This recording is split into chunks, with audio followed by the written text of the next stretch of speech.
मैं कविता कौशिक आज आपके सामने लेकर आई हूँ डायरी के पन्ने। डायरी के पन्ने तो हम पढ़ेंगे ही, लेकिन मैं आपसे पूछना चाहती हूँ, शिरीष के फूल जो हमने पाठ पढ़ा था, एक निबंध था, उसके लेखक हजारी प्रसाद द्विवेदी थे। हजारी प्रसाद द्विवेदी जी ने शिरीष के फूल की तुलना किससे की है वो आपको कमेंट बॉक्स में टाइप करना है। तो जल्दी से कमेंट बॉक्स में टाइप कर दीजिएगा, चैनल को सब्सक्राइब कीजिएगा और ये पढ़ा हुआ पाठ आपको पसंद आए तो लाइक कर दीजिएगा।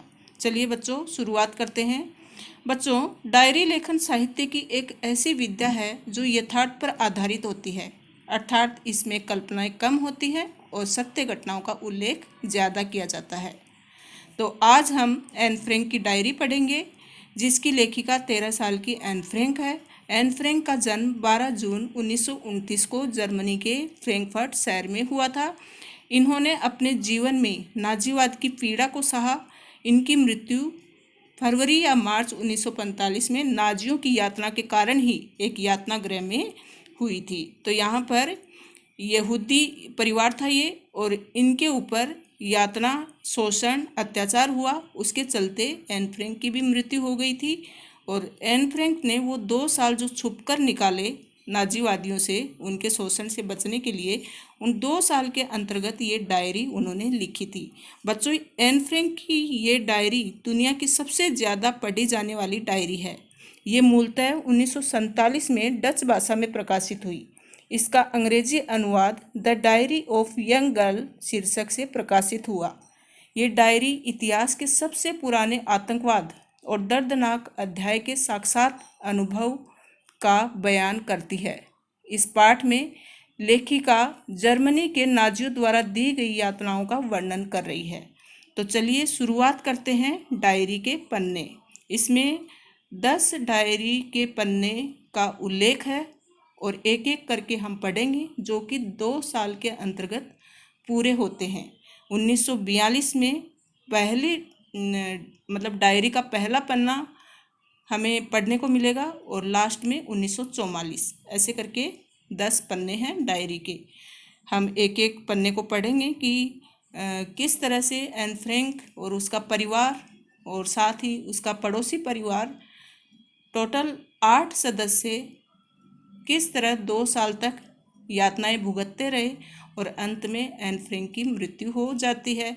और वो सब बातें डायरी में अंकित है। तो चलिए विद्यार्थियों, शुरू करते हैं। हाँ तो बच्चों, किट्टी को संबोधित करते हुए एन फ्रैंक पहला डायरी का पन्ना लिखती है। बुधवार 8 जुलाई 1942। वह बताती है कि ऐसा लग रहा है मानो रविवार के बाद से बरसों बीत गए हों। इतना कुछ हो गया जैसे पूरी दुनिया ही उलट पुलट हो गई। लेकिन जैसा कि तुम देख सकती हो किट्टी, मैं जिंदा हूँ, लेकिन ये मत पूछो कहाँ और कैसे। तो वहाँ जो अज्ञातवास में छुपे हुए थे, वहाँ से वह डायरी लिखती है और अपनी डॉल को संबोधित करते हुए बताती है कि रविवार के दिन के बाद कितने दिन बीत गए, जैसे कि पूरी दुनिया ही उलट पुलट हो गई इन दिनों के बीच।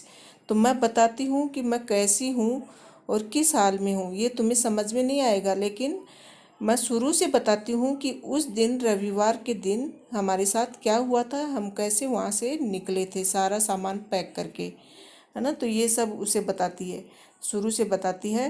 3 बजे थे, हेलो जा चुका था, लेकिन वह दोबारा फिर से आने वाला था।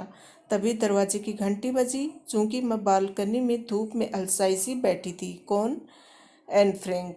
इसलिए मुझे घंटी की आवाज़ सुनाई नहीं दी। कुछ देर बाद रसोई के दरवाजे पर मार्गोट नजर आई। मार्गोट एन फ्रैंक की बहन होती है और वह बहुत ही गुस्से में थी। पापा को एएसएस में बुलाए जाने का नोटिस मिला है, वह फुसफुसाई। माँ मिस्टर वानदान को देखने गई हुई थी। मिस्टर वानदान इनका पड़ोसी रहता है और पापा का बिजनेस पार्टनर भी रहता है, एन फ्रैंक के पापा का। तो एक एएसएस से लेटर आया हुआ था। मार्गोट को लगा कि वो पापा के लिए आया है, कि उनको वो शिविर में जाना है। लेकिन जब पता चला कि वो मार्गोट के लिए था, मार्गोट उसकी बहन 16 साल की थी, उसके लिए था, तो सब फिर चकित रह गए। एकदम से आंखों तले अंधेरा छा गया। मैं अवाक रह गई थी। बुलावा, हर कोई जानता था कि बुलावे का क्या मतलब है। यातना शिविरों के नज़ारे और वहाँ की कोठरियों के दृश्य मेरी आंखों के आगे तैर गए। यातना किस तरह से दी जाती थी वो एन फ्रैंक से छुपा हुआ नहीं था। नाजीवादी यहूदियों पर तरह तरह की यातनाएं ठोकते थे और अत्याचार करते थे, उनके ऊपर उनका शोषण करते थे, वो सब एन फ्रैंक को पता था। तो जैसे ही बुलावा आया एन फ्रैंक एकदम से चिंतित हो गई। तो कैसे पापा को, मतलब पहले तो यही था कि पापा को भेजना है, पापा को जाना वहाँ पर, तो कैसे पापा को ऐसी स्थिति में वहाँ भेज सकते हैं, ये सोचकर एन फ्रैंक परेशान हुई।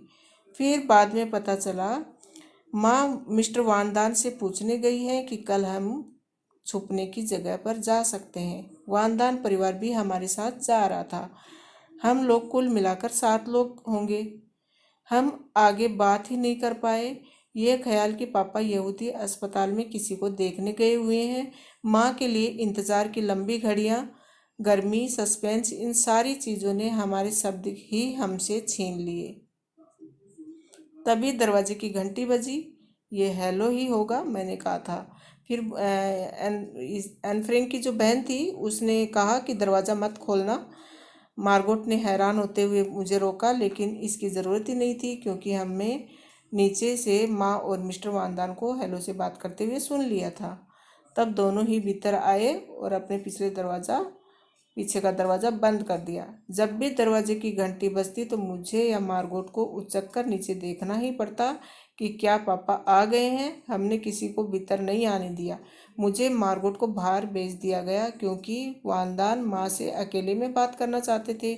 किस बारे में, कि क्या करना है, आगे कहाँ जाना है। और बाद में पता चलता है कि जो बुलावा आया था वो मार्गोट के लिए आया था। तो ये सुनकर तो और ज़्यादा चिंता बढ़ गई। मार्गोट 16 वर्ष की थी। तय है कि वे लोग इस उम्र की लड़कियों को उसके खुद के भरोसे यहाँ से भेजना चाहते हैं, लेकिन भगवान का शुक्र है वह नहीं जाएगी। माँ ने मुझसे यही कहा था। पापा जब मुझसे छिपने की जगह पर जाने की बात कर रहे थे तो उन्होंने भी शायद यही कहा होगा। तो फिर ऐसे टेंशन होती है कि अज्ञातवास, हम कहाँ जाकर छुपेंगे, किस शहर में रहेंगे, किसके घर में रहेंगे, किसकी छत पर रहेंगे। ये सब सवाल एक साथ एन फ्रैंक के मन में आने लगे थे, जो कि वो किट्टी को बता रही है कि किट्टी, हमारे मन में ऐसे ऐसे ख्याल उस समय आ रहे थे कि हम कहाँ जाकर छुपेंगे और कैसे रहेंगे। मार्गोट और मैंने अपनी बहुत ज़रूरी चीज़ें एक थैले में भरनी शुरू की। तो ये बताया गया कि जितना भर सको उतना सामान ले लो क्योंकि वहाँ बहुत दिनों तक रहना पड़ सकता है। तो उसकी बहन और एन फ्रैंक ने ज़रूरी सामान जो भी था वो सब भर लिया। इसने डायरी ठूसी पहले एन फ्रैंक ने, फिर और भी सामान। उसको ड्रेस से, पोशाक से कोई लगाव नहीं था, लेकिन अपनी स्मृतियाँ नहीं रह जाएं, यादें जो चीज़ थी यादों में वो ना छूट जाए, उसका उसने खास ख्याल रखा और वो सारी चीज़ें उसने फटाफट अपने थैले में भर ली। अजीबोगरीब चीज़ बता रही है कि वो अजीबोगरीब चीज़ें थी जो कि मैंने जल्दबाजी में सब रख ली। फिर तब हमने मिस्टर किलीमैन को फ़ोन किया कि क्या वे शाम को हमारे घर आ जाएंगे। मिस्टर वानदान चले गए ताकि मीएफ को लिवा ला सकें। मीएफ आई और वादा किया कि वे रात को एक बार फिर आएंगी।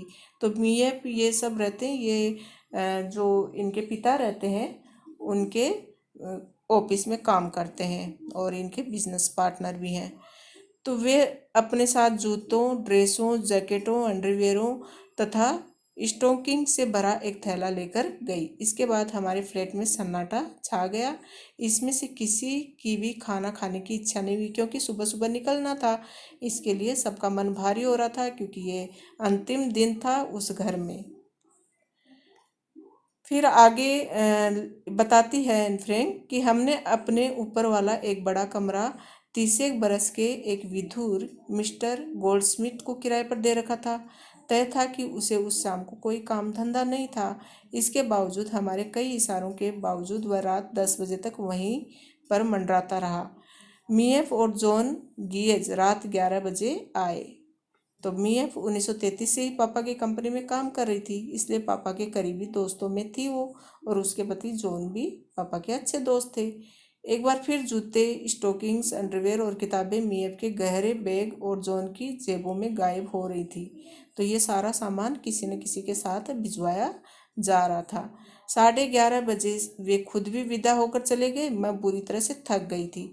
फिर भी एक बात मैं अच्छी तरह जानती थी कि ये रात मेरे अपने बिस्तर की आखिरी रात है। तो ये सोचकर वह सो गई और सुबह 5:30 बजे मार्गोट के जगाने पर ही उसकी आंख खुली। किस्मत से यह सुबह रविवार की तरह गर्म नहीं थी। दिन भर गर्म बरसात की फुहारें पड़ती रही।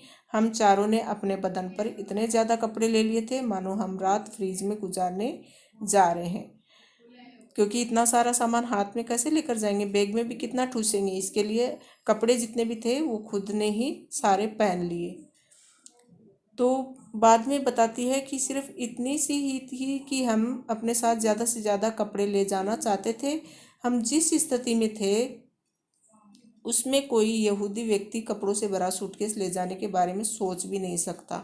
मैंने 2 बनियानें, 3 पैंटें, एक ड्रेस और उसके ऊपर एक स्कर्ट, एक जैकेट, एक बरसाती, 2 जोड़ी स्टॉकिंग्स और भारी जूते, एक कैप, एक स्कार्फ और इसके अलावा और भी कुछ ओढ़ पहन रखा था। तो इतना सारा पहनने का कपड़ा एक साथ उसने अपने शरीर पर डाल लिया था। घर से निकलने से पहले ही मेरा दम घुटने लगा था, क्योंकि किसी को भी परवाह नहीं थी कि मुझसे पूछे, एन कैसा लग रहा है तुम्हें।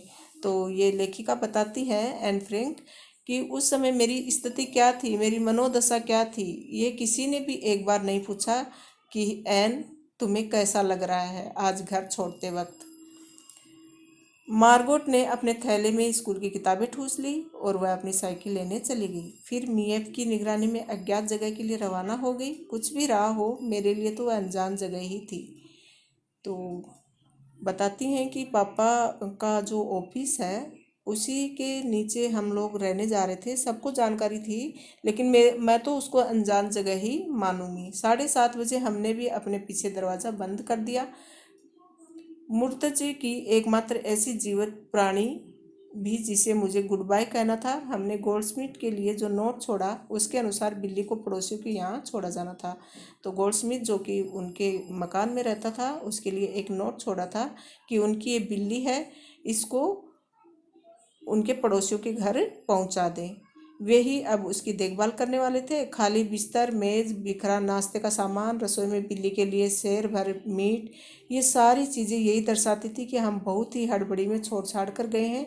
लेकिन इम्प्रेशन छोड़ जाने से हमारी कोई दिलचस्पी नहीं थी। हम तो किसी भी तरह वहाँ से निकल जाना चाहते थे, कहीं सुरक्षित स्थान पर, बस अपनी जान बचाना चाहते थे कि कैसे भी कोई सुरक्षित जगह पर हम पहुँच जाएं।